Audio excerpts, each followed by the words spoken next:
Hey all you hunters and gatherers, today I'm going to show you how to turn this into this. We're going to go outside to the shop and just do a quick how-to take your European skull mounts and put them on a little display board for everybody to see. Follow me there. We're out in the shop. If it looks smoky, it's because I have a brisket smoking over on the side. The doors are open, but it's a little smoky. Anyways, on to the project. For this project, I'm doing a 2-skull mounting board, and the ones that I showed you inside, the main spot, one board has an angle like this one does, another one has a rounded piece, but from the where it's even across down to the bottom, they're 30 inches. So the first thing I need is 30 inches. If you were going to do just one skull, on this particular one, it's not a really huge deer, but this skull is about 11 inches from the back where the spinal cord goes in is to the tip of the nose. So it's 11 inches, so you really only need like maybe a 13-inch board, so you'd have an inch above and below, but you could go as big as you wanted to. And on this, we're going to find our 30-inch mark and go from there. I'm going to get these skulls out of the way.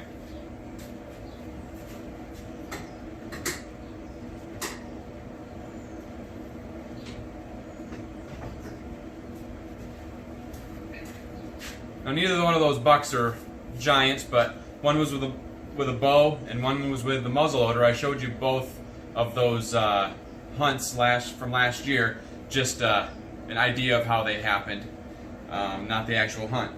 But on my boards inside, one board has from where I'm going to go from like right here, 30 inches down, and the one, it starts 4 inches down, and I'll show you how where I mark or measuring from. 4 inches down is where that one starts, comes down to the nose, and then one has a 2-inch gap between, and one has a 6-inch gap because there's a knot hole in the board, and I wanted to show that. So we're going to start with our 30-inch mark, give us an idea of where we're going to be. Right down here is 30 inches, and it's a rough 30 inches because it's got room to play. And on the top, since I'm going 30 inches from this white mark, I'm going to actually bring this angle just a little bit higher. I'm going to take some of this board off, and I'm actually going to probably do like a zigzag on the back side. Just trying to see where my marks would be here and about here. And that gives me an idea of where that goes, and I'm going to kind of do like a broken look to it with the jigsaw. And I think I might do the same thing at the bottom if I can find my mark. I'm notorious for losing the mark that I was marking with.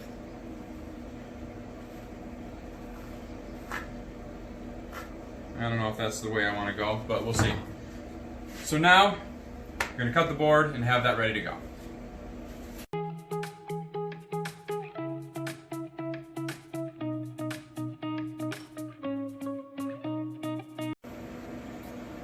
So here's my board prepped and ready to go. Doesn't look as jagged as I kind of want it to look, like it broke off, but it'll do. And I'm going to start prepping the marks on the back. So I'm going off of this white mark here, is from there to here being my 30 inches.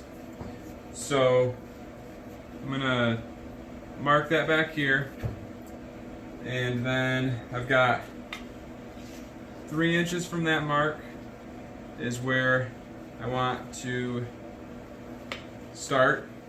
Then from that mark, I'm going to go to 10 and a half, and then 13 and a half, because I'm going to do 3 inches between. And I've got, with this board is 6 or 5.5 inches wide, so I'm going 2 3/4 inches and 2 3/4 inches for my center point.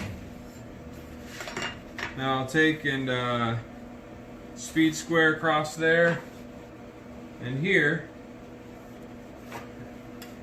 and that gets me my dead center. Now, what I'm doing on the ones inside, I don't know what they're called, but these points right here on the skull, these tips, are what are going to be on the other side, right on that line. Okay, so I'm going to actually measure down from there. I think it's about a ½ inch. 3/4 of an inch. Well, yeah, 3/4 of an inch. And there's a spot on these skulls. You've got this point here, and then you have these two pieces here. This high spot and that high spot. Dead center of that is very, very hard. I'm going to drill a hole in there. I'm going to drill a hole through here, and then I'm going to put a screw through the board and into that, and it's going to lock it right in place. And I'll show you here in a second. So we said 3/4 of an inch down. And that mark. It's right here. Do the same down here. 3/4 of an inch. There. And there. Okay. This drill bit is, let's see what size it is. A 9/64. I think that'll let the screw go through there. We're going to find out.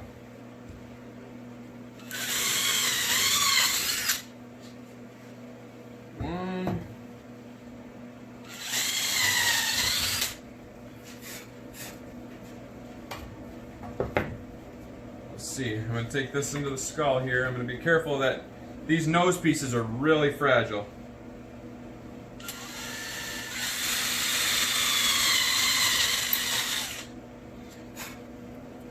One.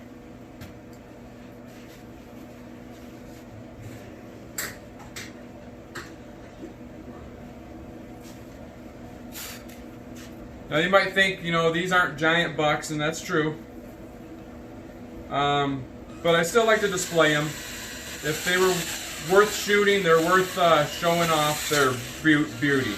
You know, they're not a giant by any means, but they're nice bucks, and I have great stories to go along with them. So,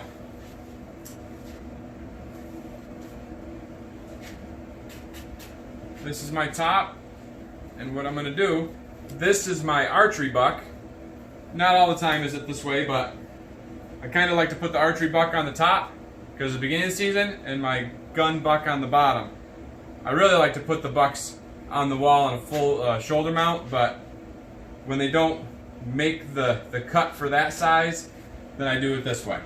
I'm using a 2-inch drywall screw, and I'm hoping, I'm going to try this on the skull first just to see. Perfect. Not too big, not too small. It's not going to break it, but it's giving some pressure, some resistance. So I'll put this in here to start. And then as it comes through, try to line it up with this.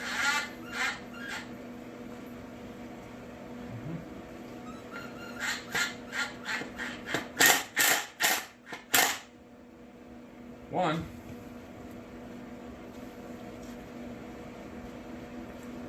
And I'm going to loosen it up just to try to get them straight on there. There we go.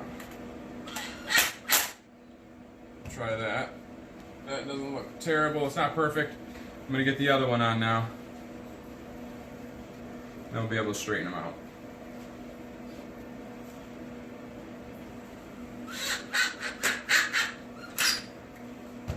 Let's hope my measurements were all right.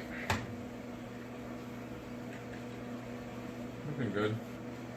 Got some rattly teeth in there, And the little nose piece on this one is a little loose. Just got to be careful.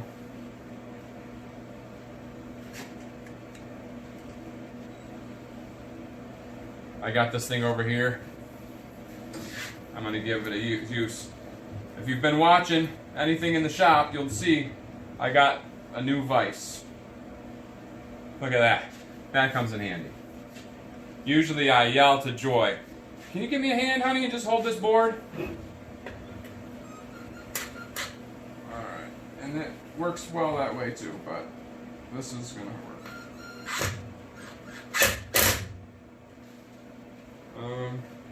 And I don't know if that screw's long enough.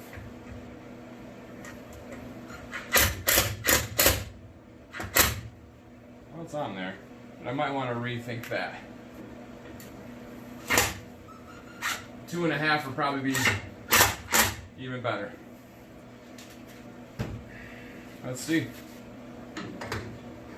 Don't break the nose. All right.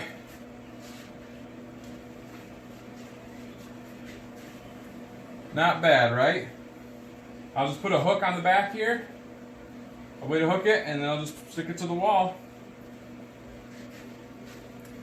And you can do these European mounts yourself. I've done them myself before, but I have a gentleman that I've been using for the last few years, and he has flesh-eating beetles, which are pretty awesome. Like, pretty much if you go and find a roadkill and flip it over, it'll have these little black and brown beetles. That's pretty much what he has. I take these over to him. He lets them eat all the flesh off. Then he soaks them in soapy warm water, scrubs them down, and bleaches them for me. And it saves time for me, and saves the trouble when I'm trying to scrape the brains out of the skull in the kitchen sink. And Joy is not happy with me. I haven't done deer brain scraping in about 5 years in the kitchen sink, and it's been cleaned a lot of times, so if you come over to my house, don't worry. It's okay. So, there you go. That's the European skull mount board. Pretty simple to do. Any of you can handle it. Let me know in the comments below what you think. If you like it, if you don't like it. To each their own, I guess. You can use any kind of board. You can do just about anything with them. Like I said, I just like to display them because they bring back memories, and they show just a piece of, I guess, my DNA, what my drive, my things that I like to do. So anyway, thanks for watching the video. Hope you liked it. If you have any questions, ask them down below in the comments. I'll try to answer them. And like, share, subscribe, all those things. And I just wanted you to know we're thankful for you. We love you. God loves you. And keep watching. Have a good one.